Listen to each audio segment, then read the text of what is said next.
মা, মা, হ্যাঁ বাবা। তুমি আর বউকে কেন কাজ করতে বলেছো? ও কেন বাসন মাজবে? ও তো জানো পড়াশোনা করতে এসছে এখানে। বাবা আজকে আমার শরীরটা খুব খারাপ হয়েছে রে, সেই জন্য ওকে বলেছিলাম বাসন কটা একটু ধুয়ে দিতে। আজকে আমি উঠতেই পাচ্ছি না বিছানা থেকে। যেই আমি বিয়ে করলাম অমনি তোমার শরীর খারাপ চালু হয়ে গেল কেন?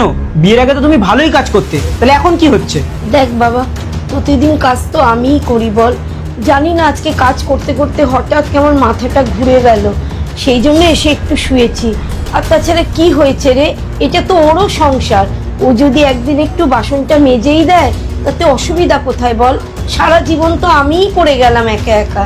মা দেখো, তোমাকে আজকে আমি ভালো মতো বলে দিচ্ছি, আমার বউ ঘরে কোনো কাজ করবে না, ও শুধু এখানে পড়াশোনা করবে আর ঘরের সব কাজ তুমি করবে, বুঝতে পারলে? ছাড়ো না, বাদ দাও না। তুমি চুপ করো। মা, তুমি একটা কথা কান খুলে শুনে নাও, আমার বউ ঘরে কোনো কাজ করবে না, সব কাজ তুমি করবে, বুঝলে? চলো তুমি। ঠিক আছে, তুই যা।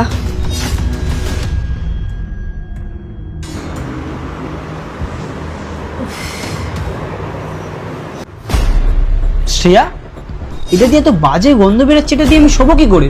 তুমি যাও, এটা নিয়ে যাও মায়ের কাছে আর বলো ধুয়ে দিতে। এই তো কিছুক্ষণ আগে মাকে এরকম ভাবে বলে এলে, আবার যাওয়াটা কি ঠিক হবে? ছেড়ে দাও, আমি কালকে কোনোভাবে ম্যানেজ করে ধুয়ে দেবো।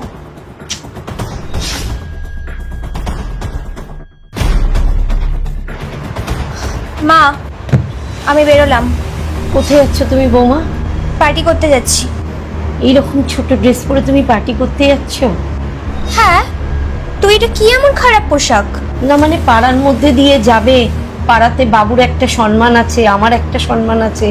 তুমি এইভাবে পাড়ার মধ্যে দিয়ে যাবে, পাঁচটা লোক পাঁচটা কথা বলবে, খুব খারাপ লাগবে। তো আপনাদের খারাপ লাগবে বলে কি আমি আমার পছন্দের ড্রেস পরতে পারবো না? তো পার্টি করতে কি এখন শাড়ি পরে যাবো নাকি? সেটা না, কিন্তু তুমি যে এরকম ড্রেস পরে বাইরে বেরোচ্ছ, বাবু কি সেটা জানে? দেখুন, আপনার বাবু কি জানে বা না জানে তাতে আমার কিচ্ছু যায় আসে না। আপনার বাবু পছন্দ করবে না বলে কি আমি আমার পছন্দের ড্রেস পরতে পারবো না? শুনুন, আমার লেট হয়ে যাচ্ছে, আমি চললাম। বৌমা শোনো, ঠিক আছে বুঝেছি, শাড়ি না পরো, একটা চুড়িদার তো পরে যাও মা। শুনুন মা, আপনি না আপনার এই ব্যাকডেটেড মাইন্ডগুলো না আপনার নিজের কাছেই রাখুন। এবার বুঝতে পারছি আপনার ছেলে যা করে একদম ঠিক করে। আপনার মতো মহিলার সাথে না সংসার করা যায় না। আমার লেট হয়ে যাচ্ছে, আমি বেরোলাম। না, আজ মনে হচ্ছে বাবুকে আমার সবটা জানাতেই হবে, না হলে এই জল অনেক দূর অবধি গড়াবে, তখন হয়তো বাবু সামলাতেও পারবে না। যাই, বাবুকে গিয়ে এগুলো বলি।